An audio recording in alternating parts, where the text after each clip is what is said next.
this week's episode of Pick Up Sports Talk. I'm Brandon Schiffman. And I'm Spencer Stein. I apologize in advance if I have a cough. I think something's going around. But let's just jump into the NFL. We're once again going with a few football topics. We're also going to cover, though, Albert Pujols hitting 700, Judge's pursuit, Roger Federer's retirement, and we're going to talk a little bit about Ime Udoka. But Brandon, let's start with our Bears once again. Got another win, 2-1, going into a big matchup with the Giants. But I want to talk about the analysis of this game. Fields didn't look good. No, he did not. But give me just a full analysis. What's going on with Justin? How about the rest of the team? All right, so I'm going to start with the defense. First things first, I'm so happy to say Eddie Jackson seems to be back. I'm not going to say to his full 2018 form because he was an all-pro, Pro Bowler level at that point. We don't know if he's there right now, but he's looking to be back. I'm super happy that his mental health's in a better spot. It's definitely impacted the team positively. You know, we've won every game. He's got an interception, which is huge. Shout out to Roquan Smith. I think he's trying his best to earn his money. He really does. That's the biggest deal, is that he didn't look like himself the first 2 weeks. I think if he can play like this the rest of the year, we have an average defense, 16 tackles, 2 for loss. Yeah, no, he's definitely the man. And the big pick at the end to win the game. Yeah, he won us the game. So now to our offense. I'm going to start with rushing, just the rushing side of everything. Khalil Herbert absolutely stepped up and was huge when David Montgomery went down. David Montgomery's obviously a huge factor in our offense. So to see Khalil Herbert step up right where Monty left off was big. The best running back this week, by the way, in all of the NFL. He was absolutely impressive. I really liked what I saw from him. Now to passing, that was disappointing for me. I really was expecting more out of Fields, especially against the Texans defense, which is somewhat questionable as a whole. I was expecting more. It didn't seem like he was really hitting his targets. Mooney had 2 receptions, 23 yards. Kmet finally showed up, had 2 for 40. Everyone else had 1 or less than 20 yards, so nothing very significant. We got to see more out of Justin. I mean, the interceptions were stupid. It looked like he was nervous. It looked like how he did against. Do you remember how he played against Tampa last year when we had 3 points? But the reason behind that was because he was getting sacked every 2 seconds. He got sacked 5 times in this game, but when he wasn't getting sacked, he had a lot of time, or at least a decent amount of time, to make these decisions, and the decision-making just wasn't there, and that was super disappointing to me. Yeah, I'm going to start with the positives. And by the way, I think there are many more negatives than you said, and more negatives than positives. The O-line's phenomenal. They've been given Justin. No, but it's not on them. Fields stands in the pocket forever. It's true. They've been some of the best pass blockers, the run blockers in the league. The pass blocking's good. They're definitely above average. And looking at the future with Tevin, Borum's not too great. But Lucas Patrick's on a 2-year deal, and Braxton Jones great. So O-line's good. Defense, the secondary. I like Kyler Gordon is atrocious. And he'll show improvement over time. I have faith in him long term. After 3 weeks, I think I could say that he's trending towards being a bust. I think it's more likely he's a bust. I could see him 2 years thus gone. However, I have hope with him. In the second half, he improved immensely. He had a good pass breakup. His tackling was an issue, but Jaquan Brisker's stud, favorite player on the team. Roquan Smith, hopefully he could keep playing like this. Eddie Jackson's back, and Jalen Johnson sat out. Vildor stepped up and played decent. He started poorly, but had a good game. But when Jalen Johnson's back, secondary's good. Mm-hmm. The run block is the running defense is atrocious. Yeah, no, it's awful. We let Dameon Pierce run all over us, and next week I'm terrified what Saquon's going to do. We did get some good QB pressures. We got only one sack, but Robert Quinn looked a little bit better. Dominique Robinson still stud, so I like that. On the offense, I said O-line. Nothing else is great, other than the running backs. I think Khalil Herbert's going to be our running back next year. No reason to pay Montgomery, and let's draft another mid-round guy to be this next year's Khalil Herbert. Yep. Justin Fields is trending towards bust, and a lot of Chicagoans and most people think he's a bust. Yep. I think it's way too early to tell, personally. But the one big issue he has is holding the ball. He had open guys. He had tons of time in the pocket. I know he's a good runner. I know he could hold it, wait for the perfect play in his eyes, and scramble if needed. But he did get sacked 5 times, and there were open guys many times where he just needs to make the decision. Basically, he has the yips. I don't know how else to describe it, except he's not throwing the ball when open guys are there. And he took accountability, which was big after the game. Yeah. He was like, I played like garbage. The one thing I really think about that is there are times when I feel like he's checking the ball down way too much. There are other times where he won't check the ball down for the life of him, and that's the number one option. To kind of move to a more positive thing overall about the team, No, I want to say more negatives. Go ahead. The receivers. Darnell Mooney is not a receiver 1. Darnell Mooney's not a receiver 1. No one else is doing much. Komet had a better game because, but Fields, threw a bad interception. I'm not too optimistic about his future, but I am not giving up. Yeah, I like that. Can I give my positive? Yeah, sure. I am buying into Matt Eberflus. So one of the biggest things Matt Eberflus has been saying, literally since probably 3 weeks after he got hired was, this team is going to be a second-half team. Although we don't necessarily have the most talent, this is going to be a team that doesn't fatigue and that really shows what they're capable of in the second half.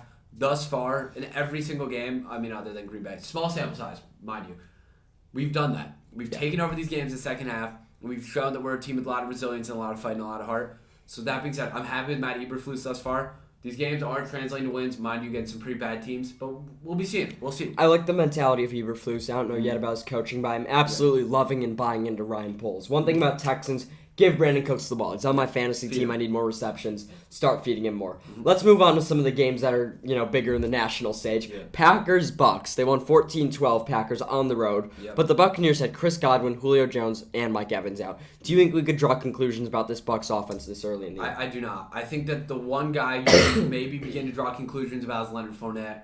His efficiency really hasn't been there yet, and that's problematic. But I'm not going to sit here and start complaining about the Buccaneers offense, considering they were still somewhat efficient with their guys out. Russell Gage had 12 receptions and a touchdown and 87 yards. That's not bad. Got to score. It's true, you got to score.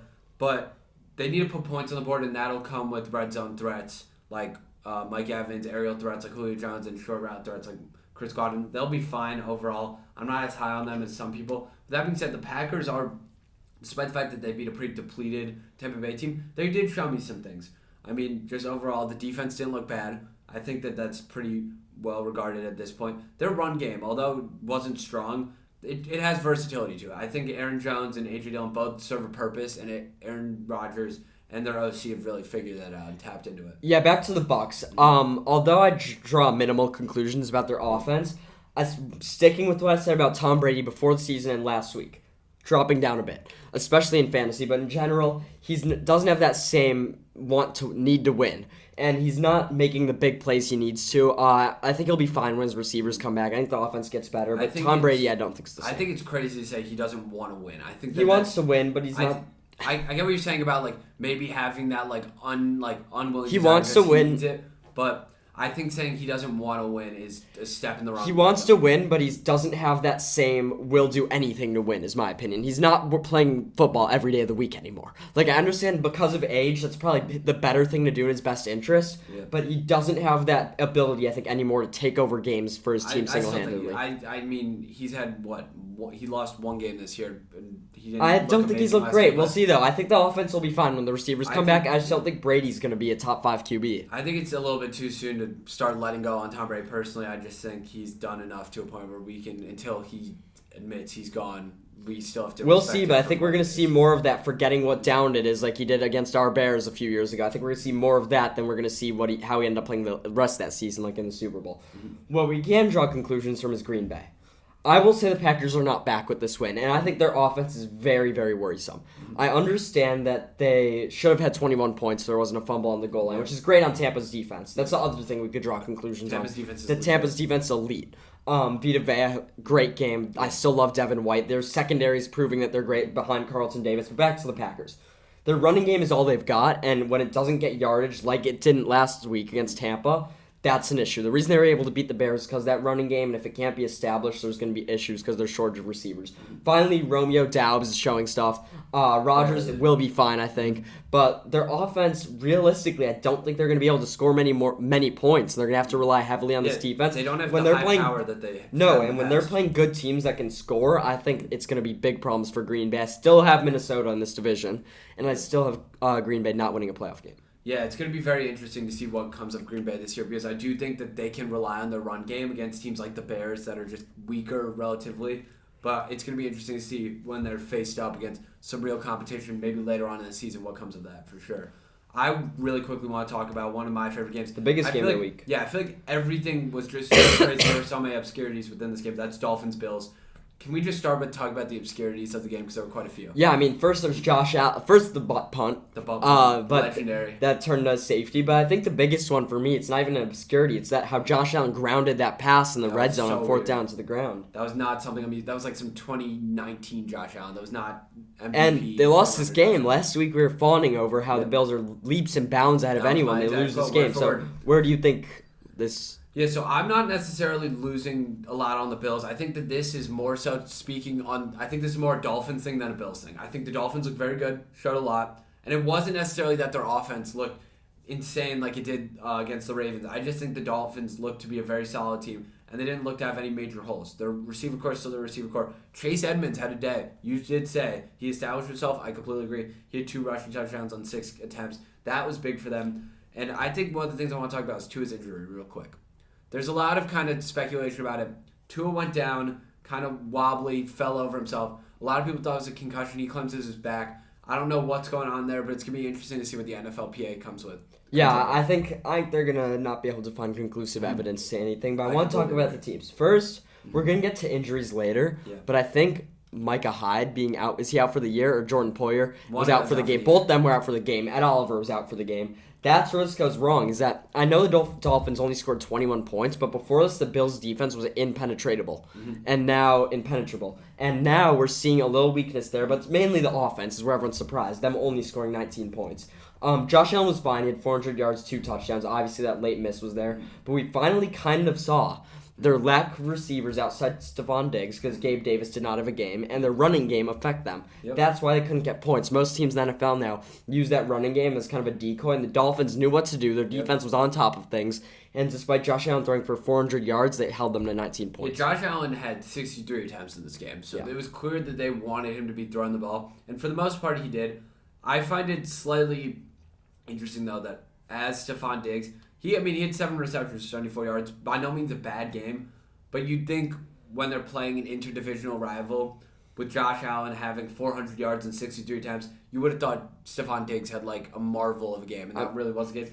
And I think that the Bills' defense, being as injured as it is, I mean, like you said, Hyde and Porter didn't play. Tre'Davious White is still out from the offseason. I think that there's a lot to be said about just overall as a team.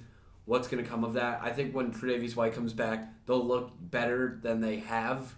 But yeah, it's definitely questionable. Hyde being out's a huge deal. He's out for the year. Because he, I would argue, is the best player on that defense. Yeah. It lowers their Super Bowl chances a ton. But once again, gotta give Miami their flowers. They know what they're doing on offense there. For sure. Despite only scoring 21, they could have put up more, and they are legit contenders, I think. Yeah, absolutely. I think that they're a fun team to watch. And I think that actually, even beyond that, they're more than a fun team to watch. They're a team that could put something together. They have all the tools to put something together. And I think Tua is doing his part in showing people why he is their franchise quarterback. So now the Dolphins are only one of 2 undefeated teams. The other one's the Eagles. The Eagles beat the Commanders 24-8. But here's what I want to talk about. We're going to get into an MVP conversation later by way of Jalen Hurts. But who do you think's more impressive start? Not who's better, but more impressive, Dolphins or Eagles? I think the Dolphins. I think that their wins have been more quality, and that could be crazy to say.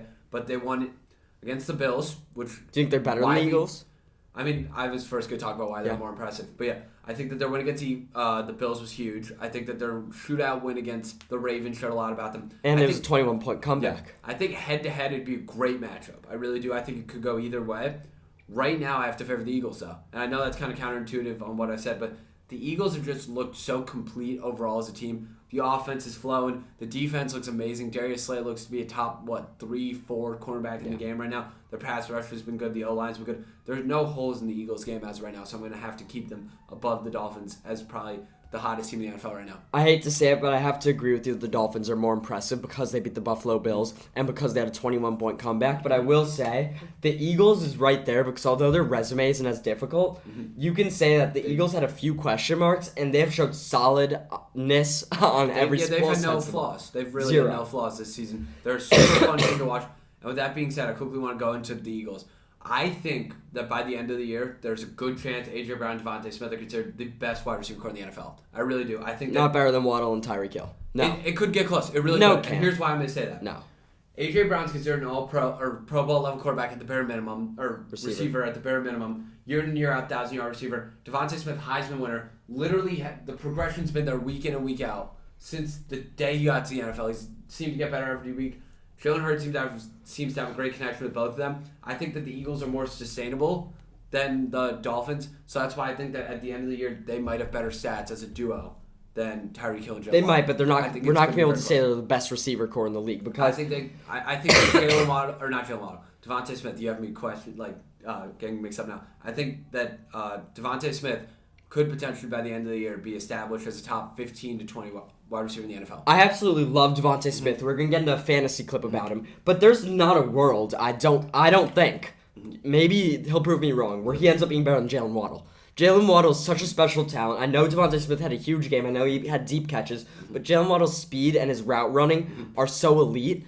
And he's on a team where he can do that because Tyreek Hill's not getting all these targets like A.J. Brown. And there's not been a year, and A.J. Brown's been elite. There's not been a time where he's even been close to Tyreek Hill. I don't see why that would happen this year, especially when A.J. Brown has looked like he has looked the past few years this year. He hasn't looked any better. I don't expect him to be better. He's doing just enough. But I don't see A.J. Brown becoming better than Tyreek Hill, and I don't see Devontae Smith becoming better than Jalen Waddle. So the way I look at it, Tyreek Hill's stats since I think this year are going to be worse than they were last year, just overall. Okay. On that basis. And I think that... But who cares about stats? Do you think he's going to be better? I think it's... You said the best receiver core in football. Because I think wide receiver cores as a whole are very contingent on quarterback play. Okay. And I'd see Jalen Hurts as the MVP, and I don't see Tua as the MVP. I think Tua's good. I think Tua kind of breaks off towards the end of the year, though. But the thing with Jalen Hurts is that his running game and his ability to win in the end is what's big. But I don't think he's more accurate than Hurts. I would take Tua's arm over Jalen Hurts. But every week thus far, Jalen Hurts has had one of his receivers have a huge week, whereas you can't necessarily say the same about the Dolphins. Did you see that Tyreek Hill and Jalen Waddle week 2? I don't care what you say. I will take Hill's arm over Jalen Hurts all day. Tua's okay. Yes. Yeah. What I'm saying is I think that Devontae Smith will establish himself better than Jalen Waddle? I think it's close. I really do. We'll see. Because we'll just wait on that one. How about that? Because I think both these teams are impressive, and I think realistically, though, the Eagles are a more complete team now, which we agree upon. Because although the Dolphins' defense was huge this week, the Eagles' defense, secondary, the pass rush, everything is coming together there. And I think Jalen Hurts, although I don't like his arm as much as Tua's, I think Jalen Hurts is maybe a top 5 quarterback in the NFL. He will be an MVP contender, as I said preseason. And he could run, he could throw, and he basically is a winner. I do think there is some recency bias in the Jalen Waddle argument, but we'll get to that. And I prefer Miles Sanders, by the way, to Mostert and Edmonds. Let's move on to a surprise team again. Just not 3-0, they're 0-3. That's the Vegas Raiders, the only 0-3 team in football. They lost by 2 to Tennessee this year. Derek Carr, he was your preseason MVP sleeper. Dark horse, 5,000 yards you said he'd throw for. Is their 0-3 record on Derek Carr? No, it's not. And here's why. I think that, honestly, the way I look at it right now, to think that the Raiders are the only 0-3 team in the NFL is wild to me. It really is. Because I think that they still, I'm slightly more low on them than I was in the preseason. But they haven't shown me any huge flaws. Yes, they've lost big games. Yes, they have. Their defense. Their defense, I know they only allowed 24. They've allowed 24 twice, and I think 29 another game, but they haven't looked good. And by the way, their offensive line, I know they only allowed 1 sack, but they're not allowing any room for Josh Jacobs to run. He had 66 yards on 13 carries. Josh Jacobs has never and he's a good runner. Efficient runner, though. Yes, at Bama he was. His rookie year he was. It's the O-line is not there. What I'm going to say about the Raiders, I still think that they have the upside, close to the amount of upside that they had going into the season. My issue now is execution. And what I mean by that is Devontae Adams is not getting the ball the way he should. That's on Carr. But also the run game hasn't been great on the offensive line to drive defense. I'm going to give it a combination. There have been individual guys on the defense that look good. Nate Hobbs, I'm not going to lie to you. I wasn't familiar with this name coming into the year. Looked very good this year. He's been one of the best cornerbacks in football. He's been fun to watch. I think overall, the Raiders are in a really bad spot, but I want to talk about it really quickly. Their division rival, the Broncos. I think head-to-head, I'd still take the Raiders to win this game. I think that's just what I'm going to say. I don't think they're the worst in the division necessarily because they're on 3. I agree on that, but I think end of year I'll still take the Broncos to have a better record than them as I did preseason. Here's what I'm going to say about the Raiders. I was hoping you'd say it's on Derek Carr because a lot of people are saying that his leadership should be able to propel them in close games. Mm-hmm. Game 2 they lost because of Hunter Renfro's fumble. That was awful. And when we're looking at this week's loss, Devontae Adams had 36 yards. That can't happen. Hunter Renfro was nowhere to be seen. He didn't have a reception. Yeah. He was out. He was out. Darren Waller had 1 reception. Derek Carr's 1 interception was because right on Darren Waller's hands, tipped him off in the end zone. That would have been a touchdown. Yep. So my first blame is going on them. Renfro lost him a game. Waller lost them a game, and Adams nowhere to be seen. Carr needs to be there a little better, but this on McDaniels, like, there's no connection. Yeah. There's no smoothness in this offense. That's because McDaniels and Carr, like, speaking a different language. Yeah, all the changing in names, literally, that's how I see it. But I haven't even thought about it like that, but that is true. It does feel like there's, like, a discrepancy and that's the biggest factor. But I'm going to stand by the reason I have them missing the playoffs and coming last in the division preseason is because their defense is worse in the division and their offensive line is worse in the division. And on a real note, that is what's been up and down in all 12 quarters they've played bad. Yeah. I know you said Hobbs been better, but Chandler Jones has been absent. Yeah. That was the big sign. He's been nowhere. Max Crosby's showing up. The other guy in that D-line isn't. So that's what's going wrong with the Raiders. Everything except for Carr. So people are saying it's Carr. No. His receivers need to catch the ball. He does need to get on the same page with McDaniels. Yeah. So that's him and the coach. And their defense and O-line are just not going to be there. They're not going to make the playoffs. I'll leave it there. Let's get some quicker games. Yeah, let's just dive right in. Biggest upset of the week, in my opinion, by far. And I think factually as well. Jaguars beat the Chargers by 28. It was 38-10. For both teams, was this game an outlier? For Jacksonville, no. For the Chargers, yes. Here's what I'm going to say about Jacksonville. They won't score 38 points every week, so I guess you could say kinda. But they were against a weakened Chargers team. They didn't seem like they wanted to play. J.C. Jackson was out. I know they only scored 10 points because Herbert played poorly and Keenan Allen was out. So I think when they're playing depleted teams, the Jaguars can win. I think they're going to be an average team that wins games like that. And I think their receiving core is going to be just that good week in and week out between Kirk and Zay Jones and Marvin Jones. I think T-Law is going to be that good all year. I think their defense will be fine. No, they're not beating a team like the Chargers on a normal week. No, they're not putting up 38 points. But I think to say that they randomly played this well is a lie. Meanwhile, for the Chargers, I'm attributing it to all those injuries. Yeah, so this is an outlier for the Chargers. I'm kind of 50-50 on saying it's outlier for Jaguars. They should not be beating a team as good as the Chargers. And I do have one thing to say. To everyone saying Trevor Lawrence is suddenly a top 5 to top 7 to top 10 quarterback. No one's saying he's a top 7 quarterback. People are saying it all over social media. That is legitimately, that angers me. Well, let's see who they name over him. I mean, because I don't think anyone's naming Lamar, Hurts, Herbert, Allen, Mahomes, or Rodgers. People are saying he's suddenly a top 10 quarterback because he was the number 1 pick and now he's suddenly looking good. There needs to be some sustainability there though before you're calling this guy a top 10 quarterback. I understand that he came into the NFL as like a prodigy pick and a franchise guy, and I completely get it. And he's had a couple good weeks now. I need at least the majority of a season before I'm going that far. Just even despite anything. So who do you like better, him or a guy like Russell Wilson? I think it's close. I think that obviously if I were to take a franchise, I'm taking Trevor Lawrence because Russell Wilson's like garbage this year. But I think it's close because Russell Wilson. And I'm taking a guy like T-Law, I think, over Dak. Dak, you dislike Dak a lot more than the average guy. My issue with Dak isn't that he's a bad quarterback. It's that they don't win games. He always puts up big stats, gets his honors, Pro Bowl, whatever, but they don't win. I'm not going to go through every quarterback, and so I don't think I could say he's top 10 because I need to go through a list. Yeah. But when I'm looking at guys like Russell Wilson, Dak Prescott, from here on, maybe even Derek Carr, from this season, here on out, maybe for the rest of Trevor Lawrence's life, I put him ahead of those guys. I don't think Russell Wilson's bouncing back.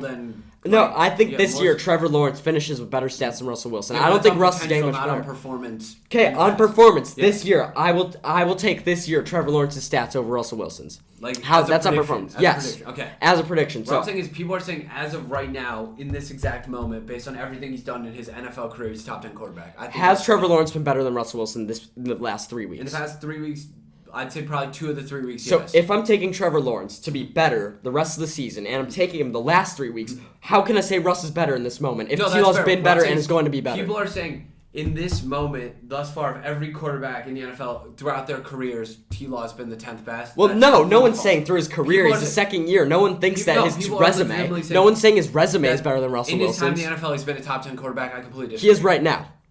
At this moment, I will say that. You can say at this moment, I disagree, but I'll listen to it. So I don't think anyone's saying his career resume is top 10. No one's saying that. People are saying out of the quarterbacks in the NFL right now, in this moment, thus far in his career, he's top 10 quarterback. I don't know if he's top 10, but I'm taking him over Dak. I'm taking him over Russ. I'm taking him over Derek Carr. No, right now. I'm taking him over those guys right now. So I don't know what you're arguing, but that's what I'm saying. I think the Jaguars, I still got the Colts. Are trying to use his performances over the past... Not last year. Not just the past 3 games, but just overall. They're saying...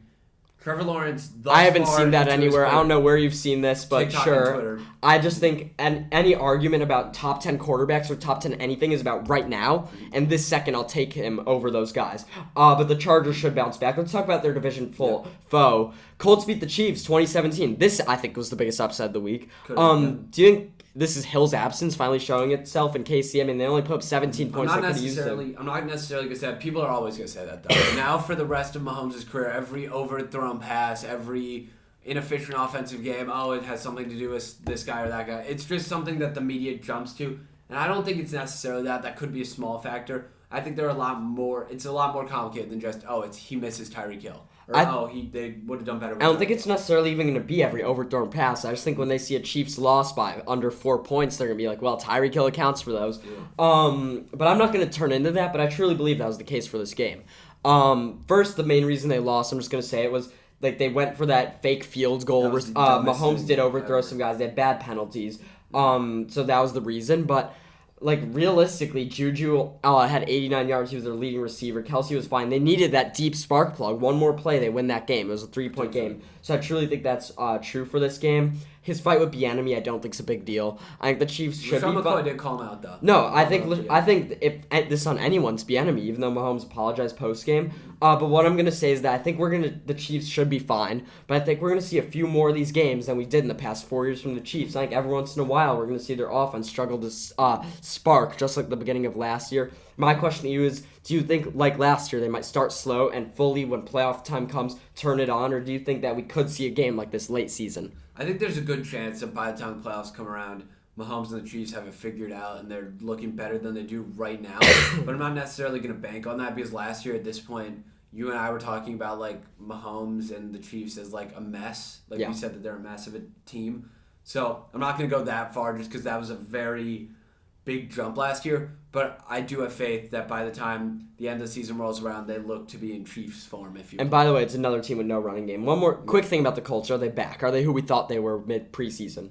I mean, they're 1-1-1 right now. So I think that... But off this game, do you think the first two games were outliers, or do you think this game they played beyond their capabilities? I think... I'm not going to jump to anything being an outlier thus far, considering how bad they really did look in the first two games. They looked like an absolute mess.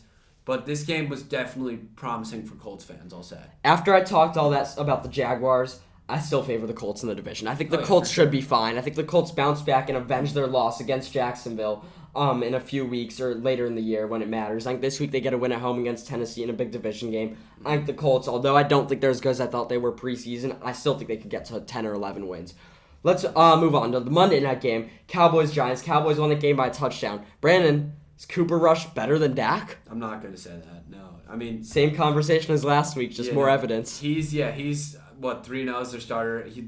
They've been fine with him. I just think that there's no, it's one of those things that people will say, just but I don't think anyone fully seriously is I'm starting a franchise with Cooper Rush. Wait for me. I think people are reading too much into what Jerry Jones said about if Cooper Rush can win 10 games and he should be the starter, because I think it's true. If you have put in a quarterback, he wins 10 games in a row, why take him out? Same, you could have Tom Brady out there. You put a guy in until he loses. I'm not saying he's better than Dak Prescott. But what I'm saying is that Week 1, I said it last week, I'll say it again, they did not look like they had a spark with Dak Prescott, and I'm not going to say Cooper Rush is influencing the defense by any means, but their defensive line might be the best in football. Their whole team looks like they're coming together around Cooper Rush, and I think Dak Prescott can be inserted back into the offense, and it'll just be a little better. But Rush didn't make mistakes, in my opinion. He had no interceptions. He didn't have any bad misses. His incompletions were on bad drop by CeeDee Lamb. CeeDee Lamb's back. Huge game. I'm back on the CeeDee Lamb bandwagon. Top 10 receiver in the NFL. Pollard showed he was good, and Zeke actually moved the ball. Once again, their defense, elite. I know their secondary is pretty shaky, but I will say that's a big turnaround from what you were saying in the preseason. No, it's very shaky. Yeah. The secondary. I'm a big guy who thinks that means more than your front seven. But every team that is a contender has some sort of unit that's big, and I don't think the Cowboys are a true contender. But if you're going to argue that they are, arguing that their defensive line's enough for them to be one is a true argument. Dexter Lawrence had 6 tackles last game, and Van Der Esch is kind of back as a linebacker, and Micah Parsons is the best defensive player in football. So I don't think the Cowboys are contenders. I think they should make the playoffs, but I think Cooper Rush is giving them a spark, and hopefully Dak can carry that over. And their defense still shaky, they're going to allow big plays, but their front seven is really giving them a boost up into an above-average defense, which I was not expecting preseason. Yeah, for sure. I think that they're going to be. I just think overall the Cowboys as a whole are just under such a microscope as a franchise just because of how hated they are. But Trayvon Diggs, good job getting the interception. Yeah. That was actually really good kickoff. I want to talk about the Giants real quick. Mm-hmm.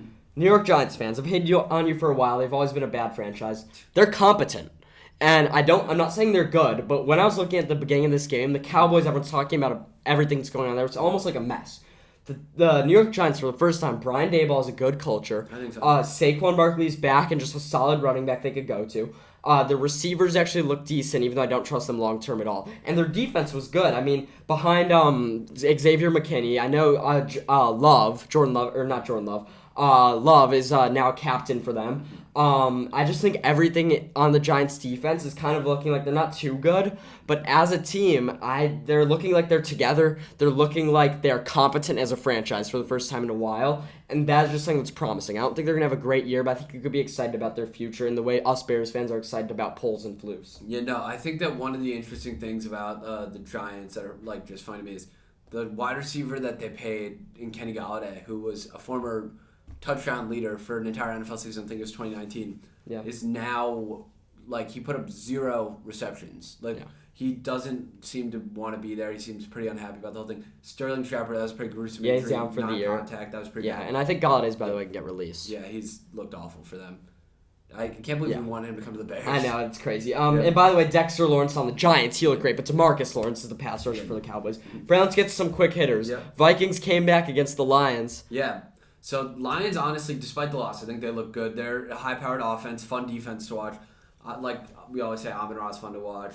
But the Vikings, I think, showed a lot. Even with Justin Jefferson getting locked up by, guess who, Jeff Okudah of all people, they still pulled out a win that's big for them. I think that although they shouldn't have been in that situation, coming back and winning that game was big for them. I agree. Ravens, Patriots, the big storyline is the quarterbacks. Mac Jones went down with an injury. We'll talk about that in a second. But Lamar, what do you have? Over 100 rushing yards. He had a rushing touchdown. I think 300 or something passing yards.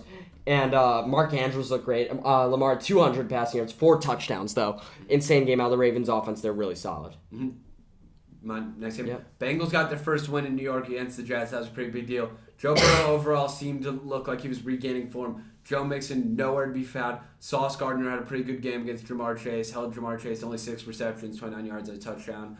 But he didn't let up the touchdown. Some technicalities there. Joe Mixon didn't show up though.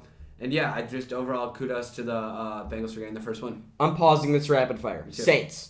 They lost to the Carolina Panthers. They should have lost to the Falcons week 1. They put up 10 against Tampa last week. Still going 13-4? No, so yeah, I predicted the Rams Saints to have a lot of upside this year.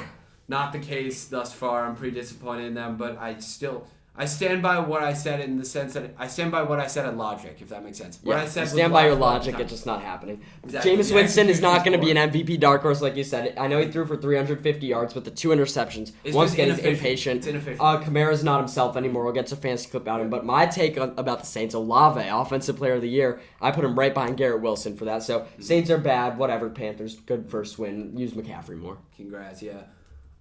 Quickly to the next game, Rams-Cardinals. Overall, Rams look pretty good. Cooper Kupp's just getting unbelievable amounts of usage. He wasn't even getting much passing game, but he got actually a rushing touchdown. He didn't. How many targets? Only 6 targets. That's low for him. Overall, Stafford looked decent. Kyler actually had a better game than Stafford, though. Kyler had 314 yards. I mean, just not an efficient game. The Cardinals are a team that needs to be scoring the ball in order to win games because their defense isn't doing much help for them. Yeah. Thursday night game, Browns beat the Steelers 29-17. It's almost time for a QB change in Pittsburgh, even though I think they should let Trubisky ride it out. Yep. Great catch by George Pickens, by the way. Yep. Fun and the Browns, I think, are playing themselves into the hunt. I mean, they should go 3-1 after this week.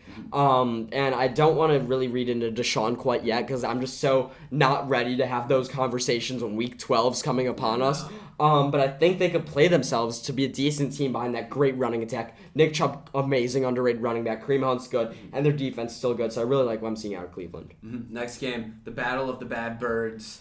Falcons beat the Seahawks 27-23. Overall, not a very fun game to watch. It did wind up being somewhat high scoring, though. Cordero had a big game for the Falcons. He seems to be there to stay. Kyle Pitts finally had his game, which was only 5 receptions for 87 yards, which was big considering the context, but not huge. Overall, Geno Smith didn't look awful.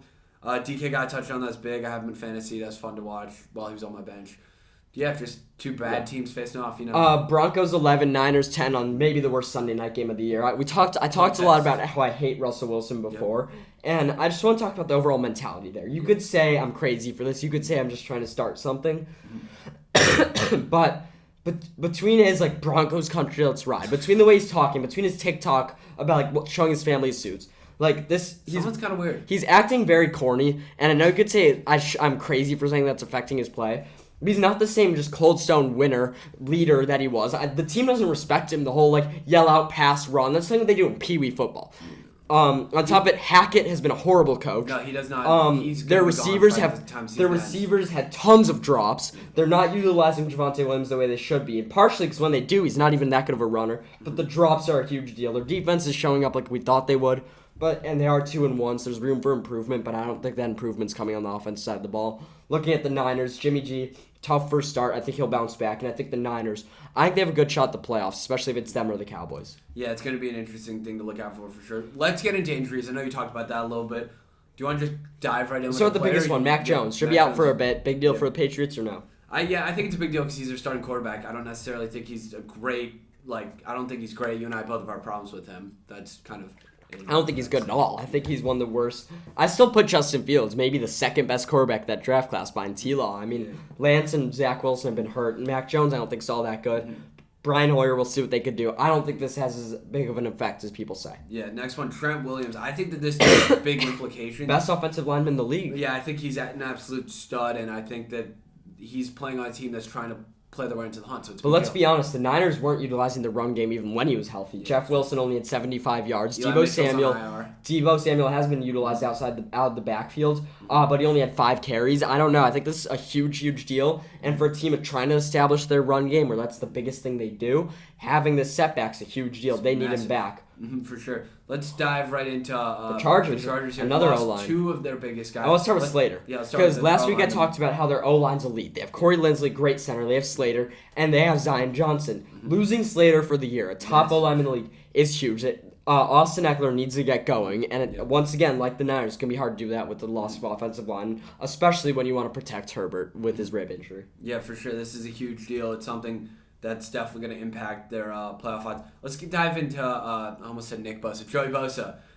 Joey Bosa went down with an injury. I think this is big. He was a critical part of their rushing defense. I think that this is just another injury that they're stacking onto this. I mean, you're not special for thinking it's big. Everyone knows it's big. There's not much to say except their defense is star-loaded and losing a star, especially when Khalil Mack was great week 1. I haven't seen much of him since. Derwin James is good, but that pass rush is a crucial part of Brandon Staley's defense, and he needs to keep that up. Yeah, Micah Hyde, we talked about a lot. Huge deal. Yep. Montgomery, we talked about. I don't think it's a huge deal. I think we're fine with Khalil Herbert. And I think he's day-to-day. I think next year, Khalil Herbert's the guy. I want to keep getting him carries. Sure. How about the other NFC North running backs, though, Swift and Dalvin? DeAndre Swift's... I think DeAndre Swift's injury is big, but it really... Jamal Williams did... reassure me a good amount. But Jamal Williams, I think they're supposed to have a 2-back backfield. So I think Swift's important to be out in the passing game. Absolutely. I think that it's a big deal, but I think that in the meantime... Their offense will lose that edge, but I still think that they're one of the more high-powered offenses. Especially when he might be out 2 weeks and they're going into the bye. How about Dalvin Cook? That shoulder's been paining him a few years in a row. I think Madison's fine, personally. And they've been giving the ball to Madison, even with Cook in. Yeah, Madison gets memed on for only being good when Dalvin's out, but the truth is he's great when Dalvin's out. Just as good as Dalvin. Fantasy, but yeah. Possibly. Yeah. Brandon, let's get into an NFL MVP debate. Yeah. Do you think my guys are 1 and 2? My preseason predictions, Lamar and Hurts. So I'm going to say this right now. Josh Allen, betting-wise, will be the one. If I voted today, I'd vote Lamar.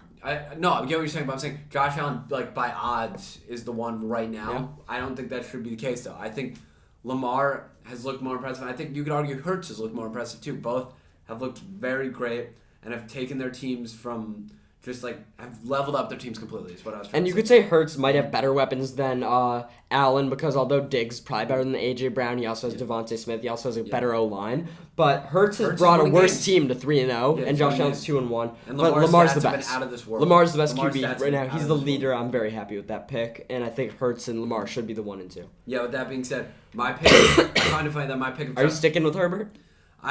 It's tough following, like, watching that loss. Coming over to my side? Not necessarily quite yet. I think it's too early to jump ship, but that was a tough game to watch, having Justin Herbert as my MVP. Yeah, for sure. Let's talk about college. Football, college football. Very disappointed in Arkansas. Yeah, no, because they played a really good game. They showed to me they could play with good teams, but they couldn't pull out the win because of a kicker. I was so excited going to that field goal. I wanted to make so bad to come say 1 down, Bama's next. I still think Bama's next. I still think they have a great shot. But what do you want to say about this game? So after the Arkansas kicker doinked the field goal, I literally texted off the top upright, by the way, which hasn't been seen. I've never seen. I literally texted Spencer. I was like, "What just happened?" Yeah. He was like, "Dude, I have no idea. Let's watch again." Let me dive in real quick. KJ Jefferson overall a pretty good game. 2 passes, touchdowns. His rushing was the most impressive thing for me. 105 rushing yards off 18 yards. They were running him like a running back this game. Like, when in doubt, they're running the ball with him. He looked very good overall. Max Johnson didn't look too good to me for A&M. I think he looked fine. I think Max Johnson is definitely stepping into the role they need him to and actually scoring points. I have a lot of notes on this game. First, Chris Russell, Texas A&M linebacker. He was the X factor of this game. He created commotion on Arkansas. He created he had big tackles. He was the X factor. Here's what I want to say about Arkansas. The reason they lost this game is because they were not capitalizing on Texas A&M's mistakes. Texas A&M had like a period where they had 5 penalties in a short time span, and then they went and got first downs on 1st and 20. Yeah. They missed tackles left and right. I know Texas A&M had, I think, like a 2nd and 30 something, literally, and they got it. They converted because Arkansas was missing tackles, and they let Texas A&M get first downs on a broken play. For example, Arkansas got to Max Johnson. He just threw one up, and the receiver caught it on the sideline. Yeah. Lucky. So that is where Arkansas went wrong. That's why they should have won this game. But they picked it up in the 4th quarter. They played well. Their running game was good from their running back and from KJ. So I still like what I'm seeing out of Arkansas. I still like them against Bama. And hey, if this is their only loss in the season, they're making the playoff. Realistically, it won't be. But if it is, they're making the playoff. Yeah, they're definitely. I just like that you've kind of put me onto them as a team. They're fun to watch. But hey, I feel like I discovered KJ Jefferson to an extent. No one was talking about him last year. Now he has a little more national recognition. But let's stick in the SEC. Yep. Tennessee beat Florida 38-33. Tennessee's legit. Yeah, Tennessee's legit. Before the game, I said Hendon Hooker is one of the best quarterbacks in college football. I stand by that. You know what? He had a great rushing game. He had 112 yards rushing on top of 349 passing yards. And he was efficient passing, too. I think that this was a great matchup between him and Anthony Richardson. Neither of which looked all that bad. Anthony Richardson, I think, only 450 yards passing. He only had 1 pick, too, so he was efficient as well. Overall, I just think Tennessee looked like the stronger team. Tennessee's here to stay, I think, for sure. 100%. Clemson 51, Wake Forest 45. There goes your upset. Double overtime. That was a tough. Does this change your opinion on Clemson at all? I think Wake's a pretty good team, so I'm not necessarily lower on Clemson. But with that being said, I was just really rooting for the Deacons just because I took them as my upset pick. I think Clemson's good. I think they're gonna be in the playoff. I mean, DJ, when he plays, nothing sparkles. Nothing makes me say he's great. But he had 370 yards, 5 touchdowns, no interceptions for a QBR of 87. That was huge. And Shipley had over 100 rushing yards and a touchdown. Brian Breesy was back for that Clemson defense. Everything seems to be coming together. I think Clemson's just going to get stronger from here on out. Yeah, I think Clemson's definitely a fun team to watch. Let's get to one of the... My upset was right. Yeah, your upset was right. That Horns down. Always annoying. A&M flashed that, or Texas Tech flashed that against Texas. Texas Tech beat Texas 37-34. Can I quickly go into a little tangent here? So when Quinn Ewers went down, I knew from the get-go that this season not necessarily was a wash, but the Texas trajectory completely changed. Hudson Card was fine. I was watching the game. He had 277-yard pass. He lowers their ceiling by a significant amount in the sense that Ewers, while he was in the game, made them look like they were competing with Bama and could potentially beat Bama. I'm not saying Card had a bad game, but he brings their ceiling down significantly, and I think that that's a factor in games like this. It is, but I don't think you could say Card's bad by any means. You could say Ewers was just so good, but Card had a good game. Texas Tech was just better. I mean, I knew Texas from the Bama game, their expectations have been higher than they should be, and they're not going to play like that again. Bijan did get 100 yards, did get 2 touchdowns, but he's not as explosive as I can expect. They just feed him in the red zone. I expected him to carry this team much more to an extent than he did, but Texas Tech proved my upset. They showed me a lot. So I really don't think they're a great team, but I think they pulled off this win in a situation where they should have. The biggest upset. Yeah. Middle Tennessee State, 45. Miami 31. Is Miami done after losing back-to-back? That was tough to watch. I mean, there isn't all that much I can say. Just Miami's letting me down a lot. I picked them as a hot take to win the ACC, yeah, nice. And that's looking absolutely They took awful. out Van Dyke, by the way. That's looking awful. Horrible. Van Dyke is a nobody. That's why I said they would fail. 2 interceptions. They have no receivers. It was a bad game. And no one's talking about Middle Tennessee. Everyone's saying they've never beat a ranked team. They've beat Miami 3 times. They're 3-0. And they beat Michigan State in the NCAA tournament. No one's talking about that. I don't know. Whatever. They're some nobodies. Let's move on to our predictions. Kentucky against Ole Miss. Probably my favorite game of the week. Yeah. Who you got? I'm taking Kentucky here in the upset pick. I'm really excited to see this matchup personally. Jackson Dart versus Will Levis. I think Will Levis is a superior quarterback. I think Kentucky's going to play like they have something to prove because they do. There's a reason Ole Miss is favored by 6.5 points. It's because their team is put together really well. I know you could say Will Levis is a better prospect than Dart, but I think realistically Dart has played just as well this season. It's at Ole Miss. There's a reason they're favored by 6.5. I will be taking Ole Miss. Razorbacks at Bama. Do they have a shot? I'll ask you. I think they have a shot. With that being said, Bama's clearly my pick. I saw decent things of the Razorbacks, but I didn't necessarily see anything that made me think this is a team that's going to beat Bama. This is a team that's going to upset Bama. Preseason, I said they're going to lose to A&M and beat Bama. I changed that they'd beat A&M, but I'm keeping that they're beating Bama. Here's why. Bama has not looked incredible this year. They've had games, specifically the Texas game, specifically. If they do something like that again, Arkansas will capitalize late. They showed me late game. Despite the kicker's missed field goal, they were competing in that game late. They came back. They're going to do that. They're at home. Bama is going to lose a game at some point. Why not in a hostile environment early in the year? I still think Bama goes undefeated from here on out. I don't think Arkansas goes undefeated from here on out. But the settings are perfect. The environment is perfect. This game is the time Bama will fall. I'm taking Arkansas here in a close one, too. They're not even going to blow them out. They're going to be the better team in the fourth quarter, which is not something that happens to Saban often.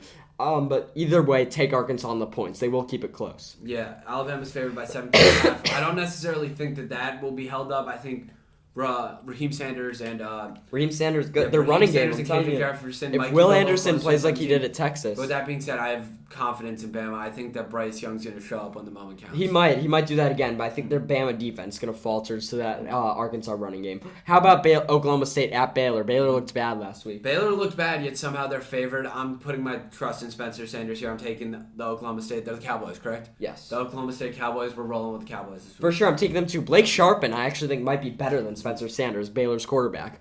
And he bested him last year in the Big 12 championship game. But I'm sticking with Oklahoma State. They're my Big 12 pick. I think they win a big game here on the road at Baylor. Yeah, I see a lot of good things. Let's talk about an ACC matchup here, Wake versus FSU.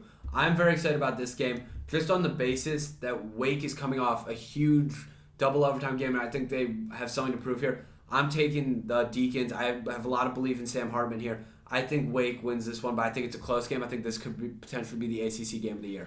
I do not. I think Florida State covers. I think they win big. You're saying that they're going to play good after a close loss. I think Wake is not determined to win. They're not going to have fun in this hostile environment on the road. I'm taking a big game from Jordan Travis. Florida State's undefeated.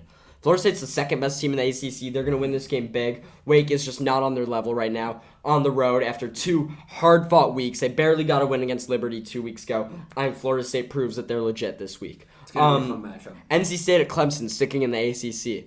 This game, College Game Day is there, 5 versus 10. Yep. Huge matchup. I'm taking Clemson. I think this will put them in the top 4. I think they're playoff bound. Yeah, I think I'm taking Clemson here. Personally, I ever since just seeing NC State and how they have I just don't think NC State's necessarily been as impressive as people say they are this year. I'm not as high on them as most. I agree. Betting lock. Who you got? Betting lock. Kentucky plus 6.5 against Ole Miss. Like I said last week, let's keep it simple here. How'd that go? Minnesota blew out Michigan State. What's all talk? That was keeping Kentucky it simple. Plus 6.5.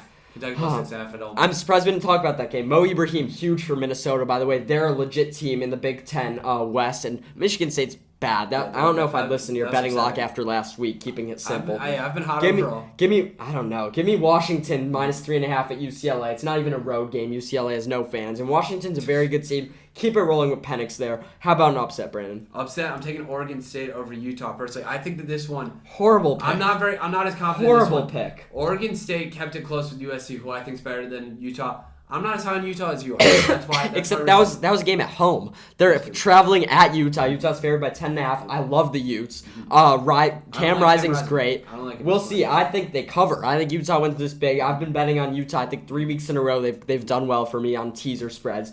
I love Utah there. And Brandon, is Arkansas not enough of an upset for you? Can I not just stick with Arkansas? You can stick with Arkansas. Go ahead. I think that's enough. I'm sticking with Arkansas. 17.5. Let's move away from football. We've talked about the home run chases every week, but the big thing, Judge is in a drought. Yep. I think they're really dragging out this too much. I don't really care if he hits 61 at this point. It's been dragged out. But Pujols hit 700 on the same night. Huge night. Congrats to him. He's one of the greatest of all time. There's not much more to say. Undisputed. Speaking of GOATs, Roger Federer. He's my favorite tennis player of all time. I feel like I've watched my whole life retired. I didn't like the way it went down. I would have liked him to wait till next year's Wimbledon, but I know his body's done. He wanted to just be done with it. Yeah. I didn't like that was in the Laver Cup. They lost to Jack Sock and Francis Tiafoe, him and Nadal. Sad way to go out, but sure. Roger Federer. I know Djokovic and Nadal have more majors. I know when everyone looks at the big three, they're going to put Federer at 3. But realistically, in my little point of view, in my tunnel vision, I think Roger still talent-wise might be the best one. Absolutely. Like I said, when Serena retired, it's going to be sad watching tennis without one of my childhood goats. I feel like he's been, in the entirety of the time I've watched tennis, he's been there. So it's for sure. And the last one, basketball. Today was media day. Yep. But I think the biggest thing were 2 teams in shock. Yep. The Phoenix Suns and the Celtics. I'll talk about Suns if you want the Celtics. Yep. I think both these teams are going to struggle this year because of bigger deals. I think it's good that Robert Sarver's selling the team. I wish the NBA had a bigger punishment for him. And I think the Suns seem to be shell-shocked off that. They were surprised at the report. There's a lot of turmoil going on. It looks like Monty Williams hasn't talked to Ayton, and Ayton didn't want to stay there. He wanted to go to Indiana. Problematic. So I think the Suns are going to take another step back this year, and it's sad because I want to see CP3 get a ring. Do you think the Celtics situation is more problematic? What do you think is going to happen with them? I'm not necessarily going to comment on whether or not it's more problematic just because what the Suns have going on is like a whole mess on a whole another level. But I'm worried about the Celtics. I think the whole Ime Udoka thing, there's not a lot of transparency, which it's a very sensitive situation. I don't think there necessarily needs to be, but it will naturally cause a lot of issues because of the lack of transparency within that. And I think them losing their coach, the coach that brought them to the finals, is a big deal. It's a massive deal. This is not their year. I think they're going to take a step back. Realistically, I don't think they go back-to-back with new coaches. I think there needs to be more transparency. I disagree. I know it's a sensitive subject. I can understand not leaking it to the public, but the team doesn't even know what's going on. They don't know who their coach is going to be next year. So I think the Celtics are going to struggle this year. I'm just saying that now. I don't think they're going to be great there. But obviously, both sensitive topics we just want to be aware of. Yep. Let's get into Brandon, the NFL Week 4 predictions. Let's try and be better than last week. Thursday night, Dolphins at Bengals. 2 young, great teams. Yep. This might be the game most excited for in the week. Sure. Wish it was on cable. Who you got? I'm personally going to take the Dolphins here. I think the Dolphins, the Finns, they stay hot this year. Give me the Dolphins in an upset, too. I like them getting the points. I think they're the better team. I think the Bengals are still going to struggle. Mm-hmm. London game, Vikings at Saints. Who you got? I'm going to take the Vikings, and I think minus 2.5 is, like, legitimately, and this is coming from, like, the guy who loved the Saints all offseason. I think it's disrespectful, and the Vikings are going to have a big game. Maybe. I don't know if the spread's that disrespectful, but I will be taking the Vikings because I think the Saints' struggles are legit. I don't think there's some early things they're going to get past. And what I want to talk about the Saints really quick. Go ahead.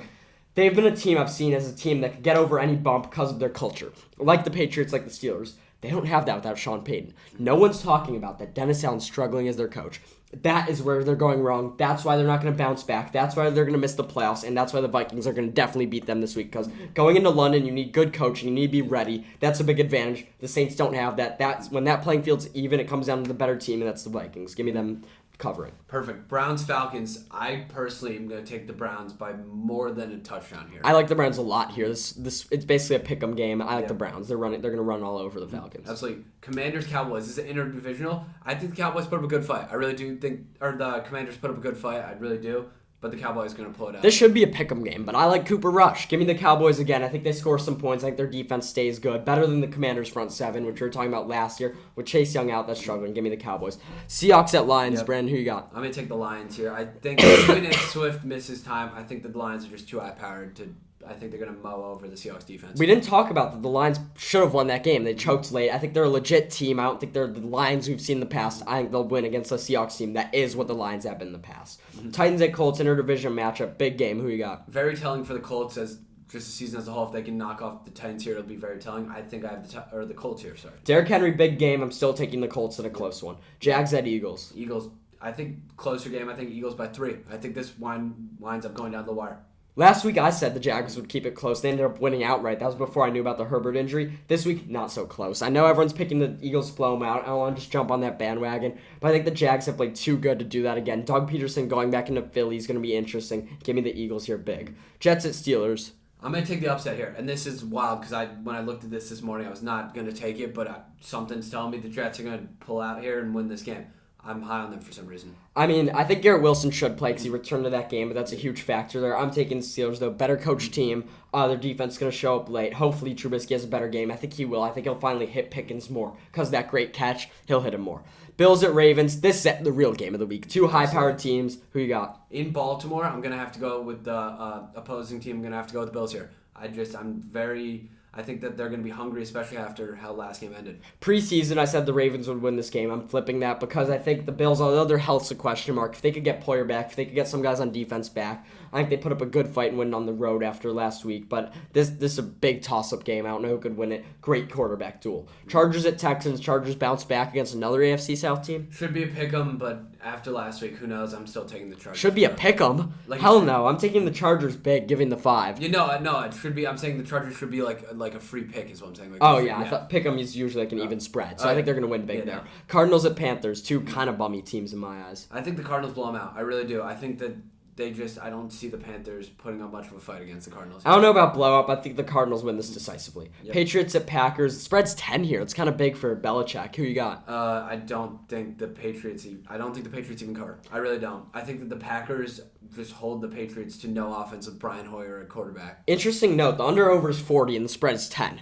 So that means that Vegas is not expecting the Patriots to score even more than 14. Yeah. I'm not expecting that either. I think their defense shows up. The Packers win this one close, though. I think it's going to be like a 13-9 ball game. I think Packers struggle against Pat's D. I predicted this game earlier on, so I quickly want to introduce it. Broncos-Raiders. I want your prediction now. I'm going with the Raiders picking up their first win at home. I think the Broncos are a sad, sad team, and I think that the Raiders defense finally does something good because it's an easy foe to do that against. But if the Broncos offense breaks out any week, it's going to be this one. However, Raiders offense finally clicks. I got them here. You already know my pick. I got the Raiders winning this one. Chiefs-Bucks, rematch of the Super Bowl of 2 years ago. And the AFC Championship the year before that. I'm so excited to see Mahomes and Brady one last time. They're hyping it up. Just the commercial for it got me excited. I think Brady struggles. I think that KC defense goes on the road, shows up. I think if the receivers are back for Brady, he'll keep it close, but we don't know about Godwin's health. He should be back, same with Julio.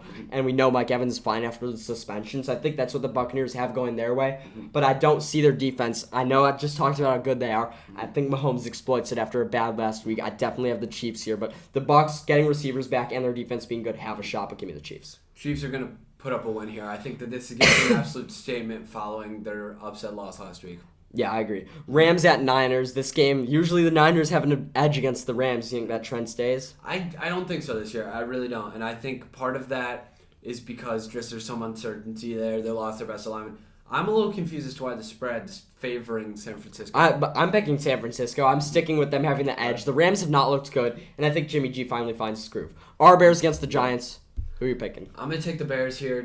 I think it's legitimately like a coin toss of a game. I think that the Giants have looked good, but I'm always going to have that affinity for my Bears. So, yeah, I'm going to take the Bears, though. This comes down to one thing, Saquon Barkley. Here's why.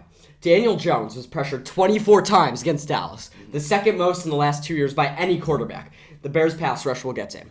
The Bears' offense can look a little better. The Giants' defense is so-so. They're going to run all over them with Khalil Herbert. What this comes down to is our run defense has been bad, and Saquon Barkley has been one of the best running backs in football. He might run all over us, but Eberflus going to put a stop to that. He's going to force Danny Dimes to throw the ball, and when he drops back, we're going to pressure him, and when we pressure him, he's going to throw the ball right into Jalen Johnson's hands. We're going to get 2 interceptions off Danny Dimes. We're winning this game. If we lose, it's going to be because of Saquon Barkley, though, but give me the Bears, not even kidding here, on the road. 3-1 start. Bear down. Thank you all for listening. Hope we didn't go too long. Sorry about my cough once again. And yeah, check out our fantasy clips. We'll be back next week with more football. Hopefully our Bears are 3-1. Yeah, thank you so much. Make sure to like and subscribe. Follow us on all of our social medias. Keep liking and subscribing. Thanks.